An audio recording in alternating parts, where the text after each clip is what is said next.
जय हो मेरे भारती माँ की लाल। सभी आनंद युक्त धर्म प्रेमी सज्जनों, आज मैं विषय लेकर के आया हूँ। वह यह है कि प्रत्येक व्यक्ति कुछ ना कुछ करना चाहता है। हर व्यक्ति हर कुछ करना चाहता है और सदा सदा के लिए वो चाहते हैं कि मैं किसी ऐसे सन्मार्ग पर चलता रहूं जिससे कि अपने सारे कार्य भी होते जाएं और मेरे कार्यों में भी कोई विघ्न ना पड़े और मेरे द्वारा धर्म भी होता जाए, दान भी होता जाए, ज्ञान भी बढ़ता जाए, समर्पण भी बढ़ता जाए, भक्ति भी बढ़ती जाए और हमारे द्वारा परोपकार भी होता जाए। ऐसा सब लोग चाहते हैं और सब लोग यथावत सबके मन में ये भाव होता है। देखिए, दया भावना, याद अगर जो आपको किसी की याद आती है तो दया आपके अंदर है, तभी याद आ रही है, क्योंकि याद का अर्थ है दया और दया का पर्यायवाची है याद। तो आपको किसी की याद आती है तो इसका मतलब आपके अंदर दया भाव है। उसी कड़ी में मैं आपको ये बतलाना चाहता हूँ, क्योंकि प्रत्येक व्यक्ति की ये स्थिति होती है कि उसका हृदय गति प्रदान करता है और चाहता है कुछ ऐसा करा जाए जिससे कि द्वारा संपूर्णता भी हमें प्राप्त हो जाए और आनंद भी हमें प्राप्त होता रहे। तो उस आनंद की दीर्घा में क्या आपको करना है? प्रातःकाल आप उठे। प्रातःकाल उठने के बाद में बहुत सारे लोग होते हैं तो ये सोचते हैं सबसे पहला मुझे करना क्या है। खड़े खड़े ही तैयार हो लिए, जल्दी जाना है कहीं भी किसी भी प्रकार से, तो आप स्नान करें। स्नान करने के बाद में आपने वस्त्र को धारण किया और वस्त्र धारण करने के बाद में भगवान जी को प्रणाम करते ही हैं, माता पिता को प्रणाम करते ही हैं आप सब लोग। और बहुत सारी नाश्ता इत्यादि कर करके सभी लोग अपने अपने कार्यों में व्यस्त हो जाते हैं प्रातःकाल की कड़ी में।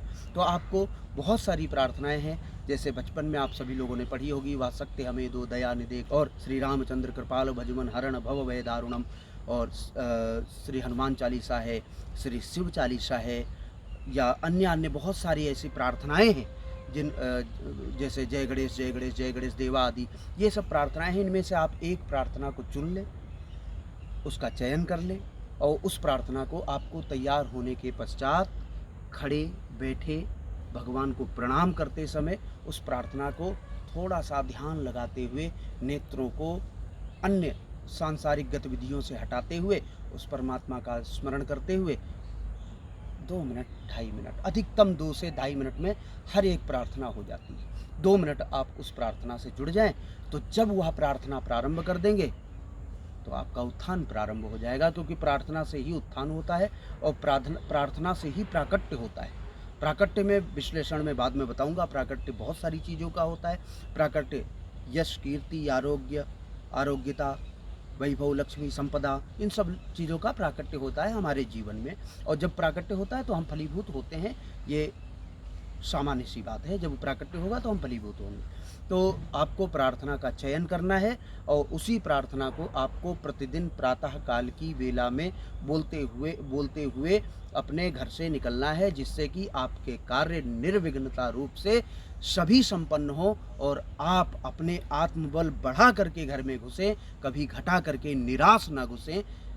घर में प्रवेश जब हो तो आत्मबल आपका बढ़ा हो, क्योंकि जब आपका आत्मबल बढ़ा होगा तो घर पे बीवी बच्चे परिवार माता पिता सब लोग प्रसन्न हो जाएंगे आपको देखते ही, क्योंकि आपके चेहरे पर मुस्कान होगी। तो चयन करना है एक प्रार्थना का और मिनट देने हैं कुल 2, इसलिए आप उस प्रार्थना का चयन स्वयं करेंगे।